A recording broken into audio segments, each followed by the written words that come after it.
Okay, time for another prac video.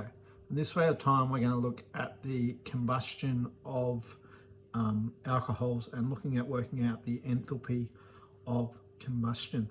So, let's get into it. So, what we have here is called a spirit burner. And what we can do with these spirit burners is that basically take the lid off and they have a wick. And then we can put a little bit of our, sorry, I'll try and do this out here where you can see. We can put some fuel, and in this case here, we're going to put some ethyl alcohol, which is ethanol, into this one. And we'll just pour this in carefully.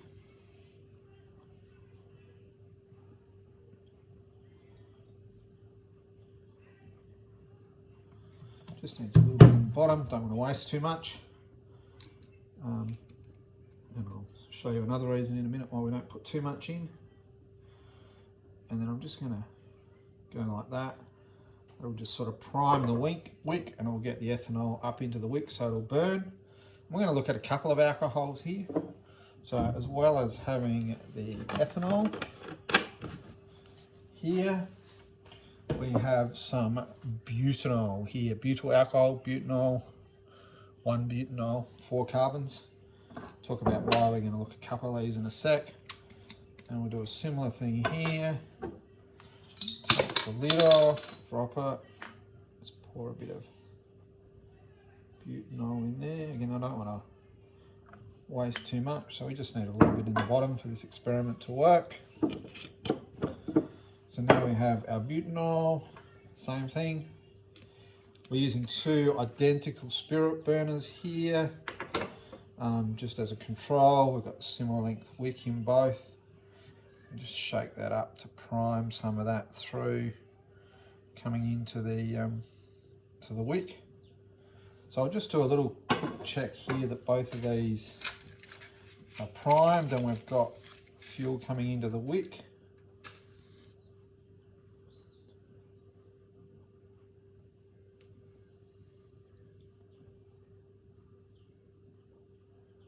So the ethanol one is burning okay.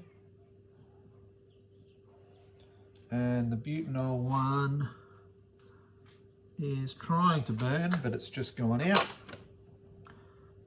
That one's burning away. I know you can't really see, you can probably only just see the flame there. But so I just use the cap to put that out. That one's trying to burn.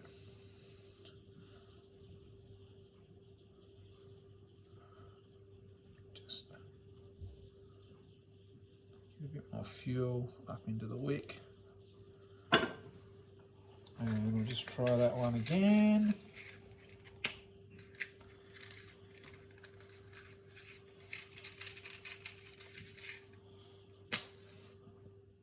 There we go.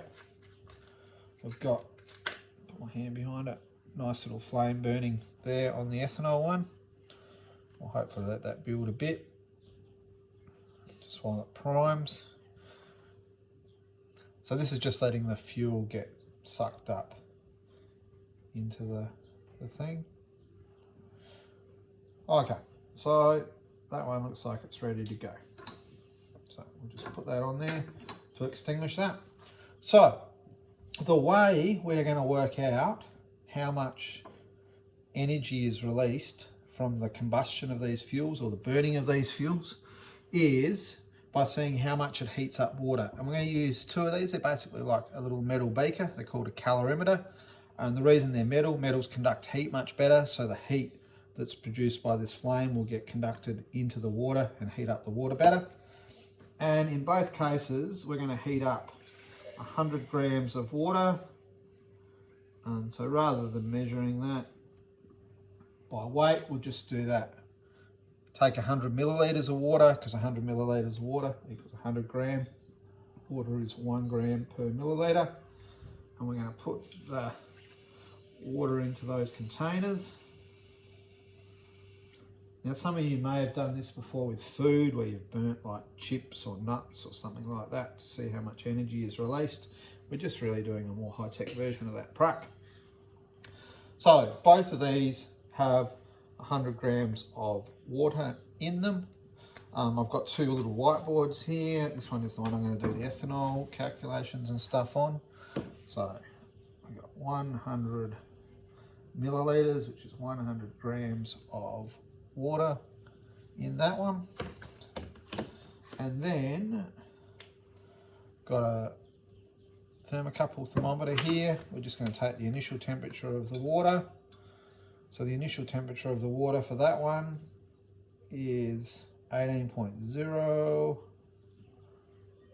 So 18.0, that's the one I'm going to do the butanol with. Hopefully these are the same.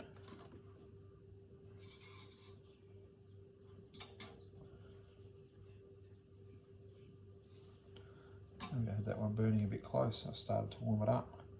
And it doesn't really matter. So that one with the ethanol in it here, just here, has an initial temperature of 17.5 degrees Celsius. And the one that we're going to do the butanol in has an initial temperature of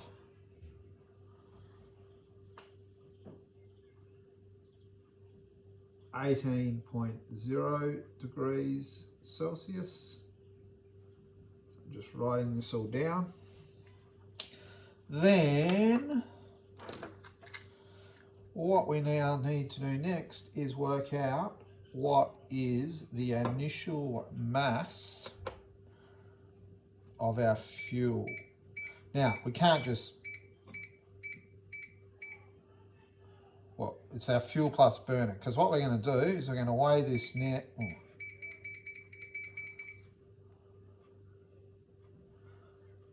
Just let me check that's okay. Okay, so this is the one on this side with the ethanol. The mass there of the fuel plus the burner is 198 grams, 198.38 grams. That's without the lid on. Then the one with the butanol is 193.90, 193.90 grams. So what we're going to do is we're going to burn some fuel, use it to heat up the water, and then we'll weigh them again.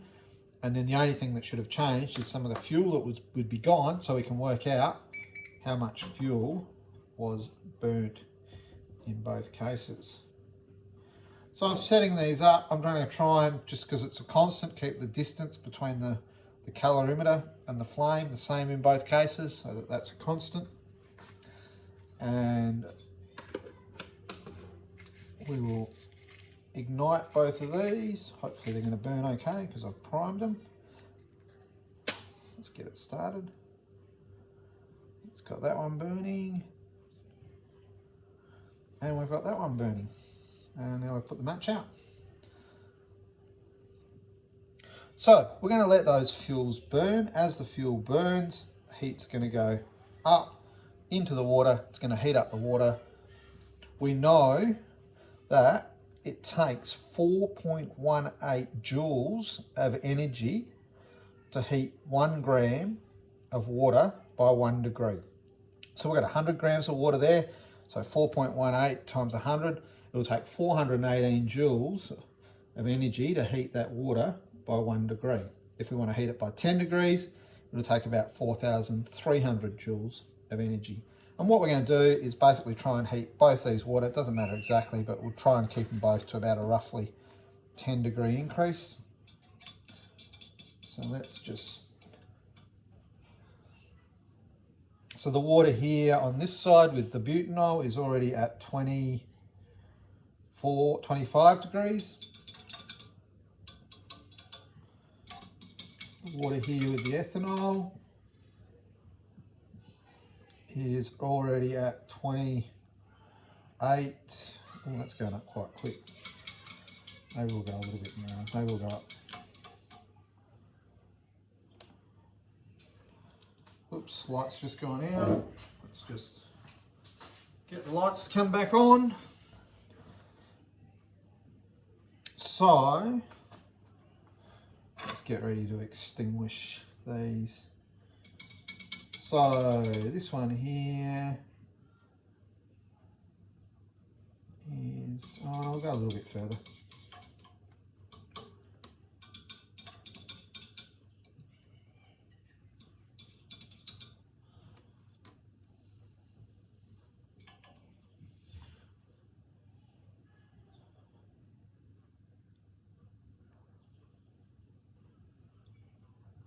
So originally I was going to go 10, but I think I'll go about 20 degrees here. But it won't be exact, but we'll sort of compensate for this as we go. Just get back into the shot. So we can see the two, the ethanol and the butanol. I'll explain why I'm doing two a bit later. You'll see why. But anyway. Okay, yep, that's getting probably close enough. So I'm going to extinguish this ethanol one. Just make sure the water's thoroughly mixed and get a temperature 37.1 degrees. So we've gone from 17.5 to 37.1 degrees Celsius. And then, oops, probably should have done that at the same time. Let's distinguish the one on the butanol. Spin that around. And this one is at 35.7. 35.7 degrees. So just, well, that's only about 15, 16 degrees. This one's about 20 degrees. But roughly, we've raised the temperature of the water using that fuel about 20 degrees in both cases. In fact, let's work out now the change in temperature. So I'm going to work out what was the change in temperature. So 37.1 minus 17.5. 37 point, turn the calculator on first. 37.1 minus 17.5 will equal 19.6 degrees. That was how much the water heated there. And in this one here, 35.7 minus 18.0, we've got a temperature change of 17.7 degrees Celsius. So that will be now the information that we need to work out how much energy was released, because we know how much water was there, and we know that it takes 4.18 joules of energy to heat each gram of water by 1 degree. We'll come back and do that in a sec. Before that, let's work out how much ethanol we burnt. So the initial mass of this ethanol was 193.9.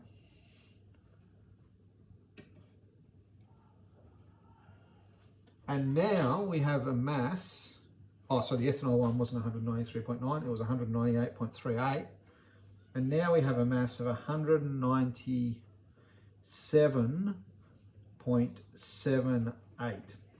So if we go 198.38 minus 197.78, we will get 0.60 grams of fuel. So it took 0.6 grams of fuel to heat that 100 grams of water by 19.6 degrees. Now let's check the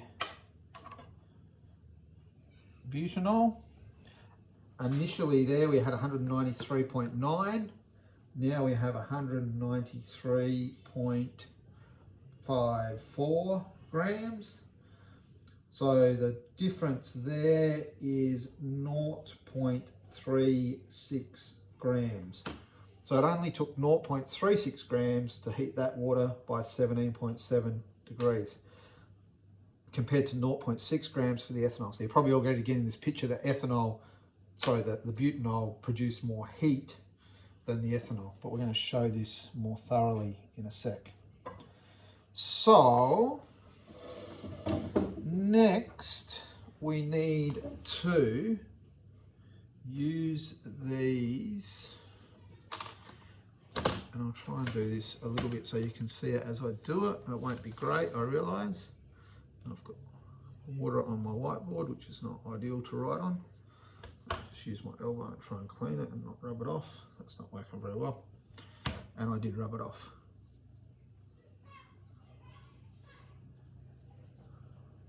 So firstly, let's calculate the amount of heat energy released, Q, in burning that ethanol.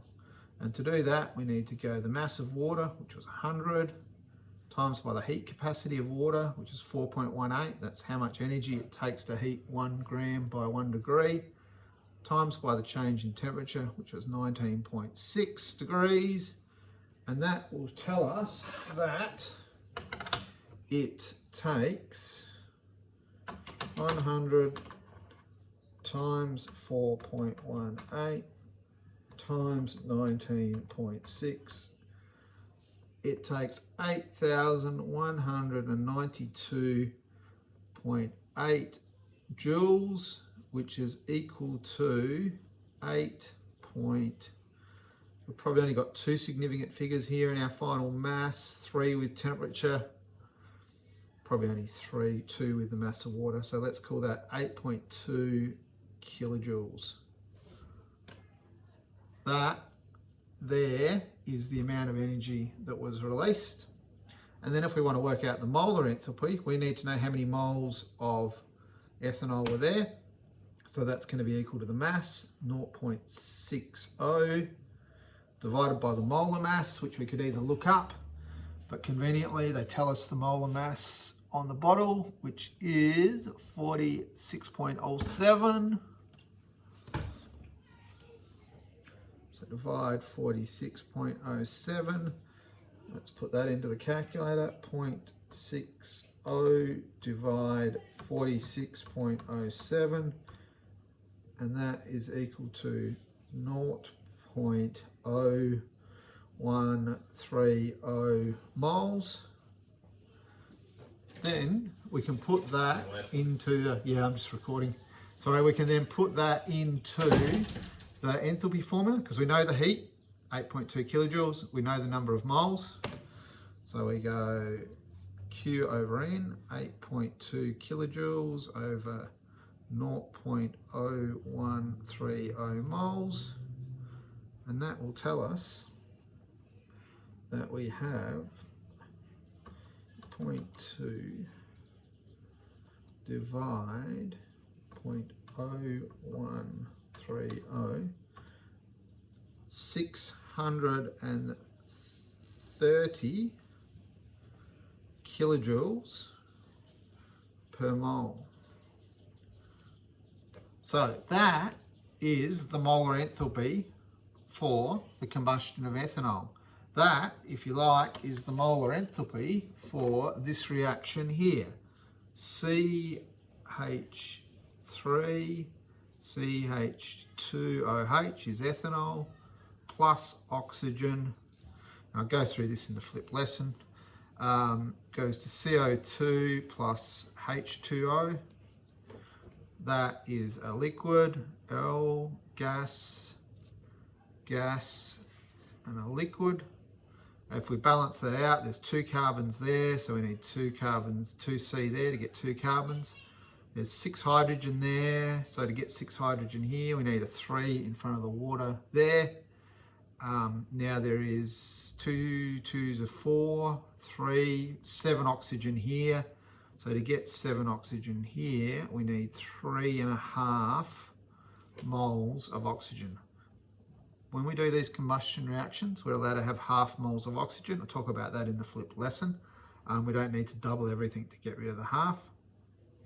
And the molar enthalpy for that reaction that we've just worked out would be equal to minus, because heat was released. What number did I just work out? 630 kilojoules per mole. Now, I meant to look this up, but I forgot. From memory, and again, I think I talk about this in the flip lesson, the true value for that is about 1,307 kilojoules per mole from memory.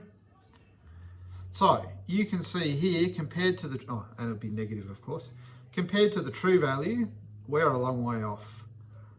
That is indicating we have got lots of systematic error. So what is that systematic error? Well, some of the heat would be lost to the surroundings. So heat loss to the surroundings. Also, we didn't necessarily get complete combustion.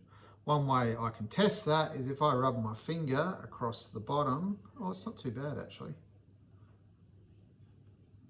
On that one, not too bad. What about on this one? Oh, it's made a bit of a lie of me today.